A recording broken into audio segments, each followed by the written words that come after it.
അബൂ ഹുറൈറ റളിയല്ലാഹു അൻഹു നമ്മളേറെ കേട്ട് പരിചയിച്ച സഹാബിയാണ്. അദ്ദേഹം പറയാണ്, ഒരിക്കലും എനിക്ക് വല്ലാത്ത വിശപ്പ് അനുഭവപ്പെട്ടപ്പോൾ മദീന പള്ളിയുടെ പുറത്ത് ഞാൻ നിന്നു. ആരെങ്കിലും വന്നൊന്ന് എന്നെ സഹായിച്ചിരുന്നെങ്കിലെന്ന് ഞാൻ ആശിച്ചു. അപ്പോഴാണ് അതുവഴി അബൂബക്കർ സിദ്ദീഖ് റളിയല്ലാഹു അൻഹു കടന്നു വന്നത്. എനിക്ക് വിശപ്പാണ് എന്ന് പറയാൻ മടിയായിരുന്നു. അതുകൊണ്ട് തന്നെ അദ്ദേഹത്തോട് ഞാൻ പറഞ്ഞു, ഒരായത്ത്, ആ ആയത്തിൻ്റെ അർത്ഥം എനിക്കൊന്ന് പറഞ്ഞുതരും.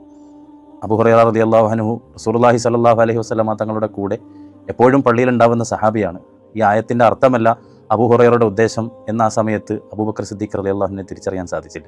അബൂ ഹുറൈറ റളിയല്ലാഹു അൻഹു ചോദിച്ച ആയത്തിൻ്റെ മറുപടി അദ്ദേഹം പറഞ്ഞു കടന്നുപോയി. രണ്ടാമത് ഉമർ ബിൻ അൽ ഖത്താബ് റളിയല്ലാഹു അൻഹു അതുവഴി കടന്നു വന്നു. അബൂ ഹുറൈറ അതേ ചോദ്യം ആവർത്തിച്ചു. ഉമർ ബിൻ അൽ ഖത്താബ് റളിയല്ലാഹു അൻഹു മറുപടി പറഞ്ഞ് കടന്നുപോയി. മൂന്നാമത് കടന്നു വന്നത് റസൂലുള്ളാഹി സ്വല്ലല്ലാഹു അലൈഹി വസല്ലമ തങ്ങളാണ്. അബൂ ഹുറൈറ പറയുന്നുണ്ട്, ഞാൻ ചോദിക്കേണ്ട ആവശ്യമൊന്നും ഉണ്ടായിരുന്നില്ല. എൻ്റെ മുഖം കണ്ടപ്പോൾ നബി തങ്ങൾ എന്നോട് ചോദിച്ചു, അബൂ ഹുറൈറ വിശക്കുന്നുണ്ടല്ലേ, വാ നമുക്ക് വീട്ടിലേക്ക് പോയി വല്ലതും കഴിക്കാം. റസൂലുള്ളാഹി സ്വല്ലല്ലാഹു അലൈഹി വസല്ലം എന്നെയും കൂട്ടി വീട്ടിലേക്ക് പോവുകയും അവിടെ തങ്ങൾക്ക് ഹദിയായി ലഭിച്ച പാല് എന്നെ കുടിപ്പിക്കുകയും ചെയ്തു. നമ്മുടെ ചുറ്റും ഇതുപോലെ ഒരുപാട് അബൂ ഹുറൈറമാരുണ്ട്. ഉള്ളിൽ സങ്കടങ്ങൾ അടക്കി പിടിച്ചുകൊണ്ട് പുറത്താരോടും വിഷമം പറയാൻ കഴിയാതെ വിങ്ങിപ്പൊട്ടുന്ന പല മനസ്സുകളും നമ്മുടെ ചുറ്റിലുമുണ്ട്.